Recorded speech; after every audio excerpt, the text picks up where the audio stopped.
You ever wonder why Ezekiel 4:9 says, "Get for yourself 390 days supply of wheat, barley, beans, lentils, millet, and spelt"? It says you're to make it into bread for yourself.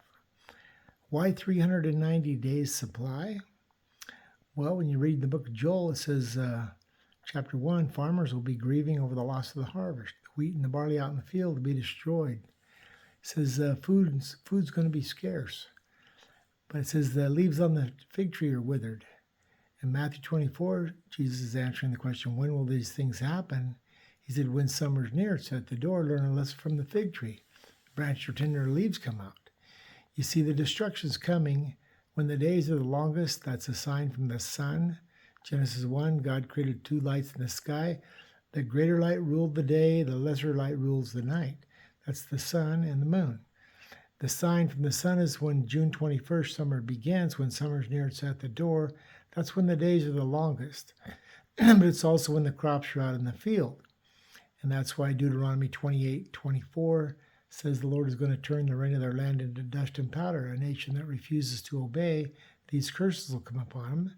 It mentions the fallout dust and the radiation sickness, which is a wasting disease, fever, inflammation, scorching heat and drought and blight and mildew, sores, boils, tumors, and itch from which there is no cure.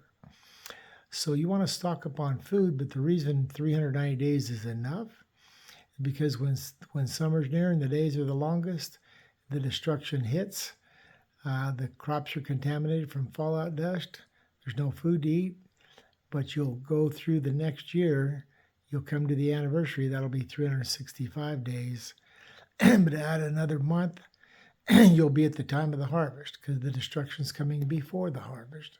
So the next year's harvest is all you have to worry about, having enough food to make it to the next year's harvest. God is logical. His instructions are spot on.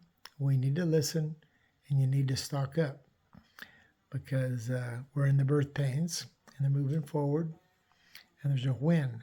Summer's near. It's at the door. You don't know the day or the hour, but there's a when in Thessalonians 5:3. When the day of the Lord will come suddenly like a thief in the night, while the people are saying peace and safety.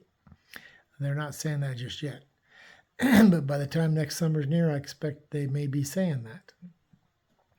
Then there's the when in Isaiah 33 that says, woe to you, O destroyer, you who've never been destroyed.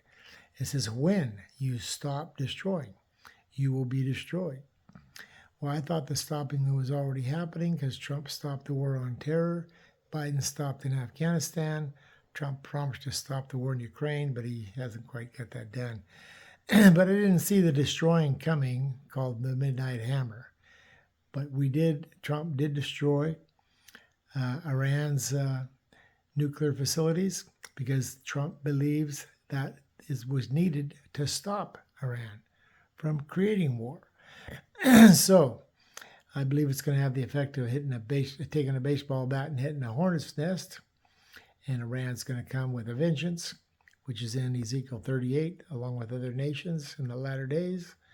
So anyway, you just want to keep stocking up, get the wheat, get the barley and the beans and the all of the food. Get all the food you can. Food's going to be scarce. God bless you. Keep on prepping. You got another year to go. Thank you for watching.